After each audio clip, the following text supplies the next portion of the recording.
Hola, mi nombre es José Oliverto Velázquez Cano y el motivo de este video es para dar a conocer acerca de los cuentos breves de Augusto Monterroso. Esta tarea es del curso de Estrategias de Comunicación Lingüística, sección 12. Augusto Monterroso Bonilla nació el 21 de diciembre de 1921 en Tegucigalpa, Honduras. También era conocido como Tito Monterroso.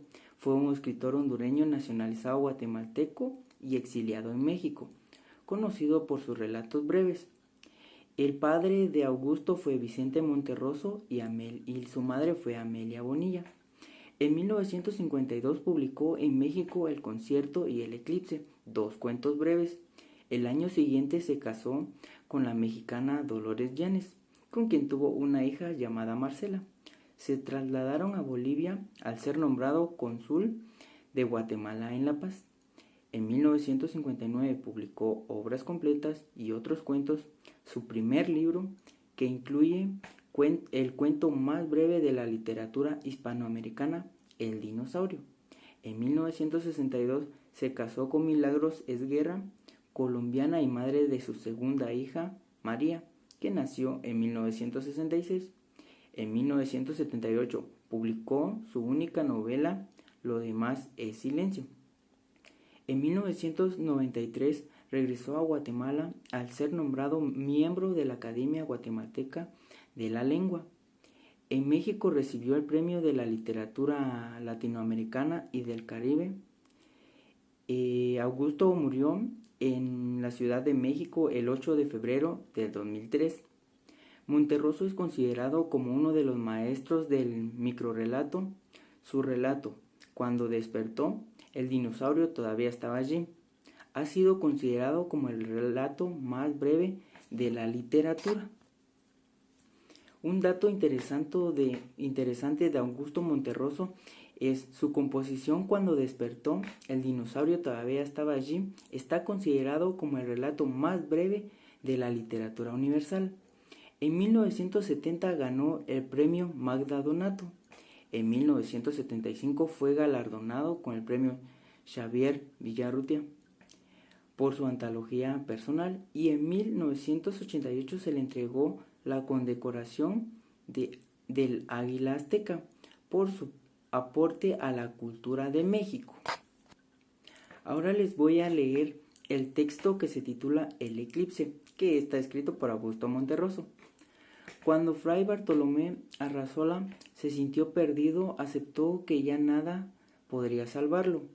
La selva poderosa de Guatemala lo había apresado, implacable y definitiva. Ante su ignorancia tipográfica, se sentó con tranquilidad a esperar la muerte. Quiso morir allí, sin ninguna esperanza, aislado, con el pensamiento fijo en la España distante, particularmente en el convento de los Abrojos, donde Carlos V concediera una vez a bajar de su eminencia para decirle que confiaba en el celo religioso de su labor redentora. Al despertar se encontró rodeado por un grupo de indígenas de rostro impasibles que se disponían a sacrificarlo ante un altar que a Bartolomé le pareció como el hecho en que descansaría, al fin, de sus temores, de su destino, de sí mismo. 3 años en el país le había conferido un mediano dominio en las lenguas nativas. Intentó algo. Dijo algunas palabras que fueron comprendidas. Entonces floreció en él una idea que tuvo por digna de su talento y de su cultura universal y de su arduo conocimiento de Aristóteles. Recordó que para ese día se esperaba un eclipse total del sol y dispuso en lo más íntimo valerse de aquel conocimiento para engañar a sus opresores y salvar la vida. Si me matáis, les dijo, puedo hacer que el sol se oscurezca en la altura. Los indígenas lo miraron fijamente y Bartolomé sorprendió la incredulidad de sus ojos. Vio que se produjo un pequeño consejo y esperó confiado. no sin cierto desdén.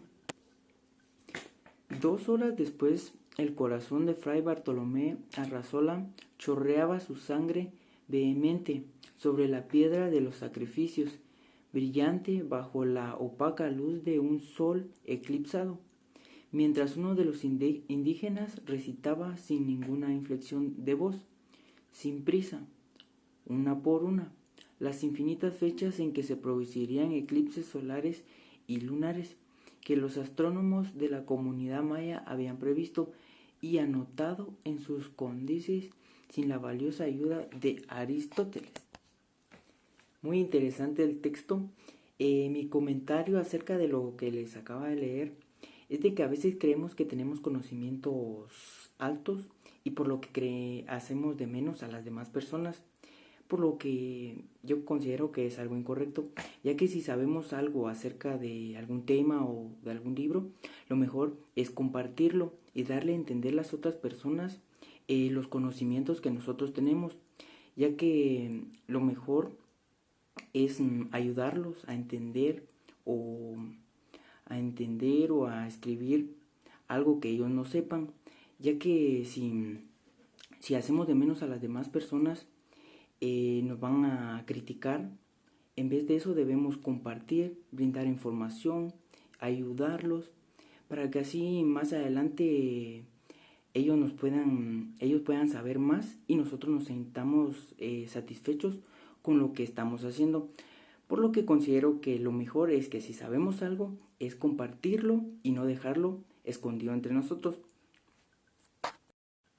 La referencia sería Monterroso, 1952, El eclipse, en Ciudad de México, Editorial Alianza, Madrid, España, 1995, recuperado el 20 de octubre de 2020. Muchas gracias. Esto sería todo de mi parte.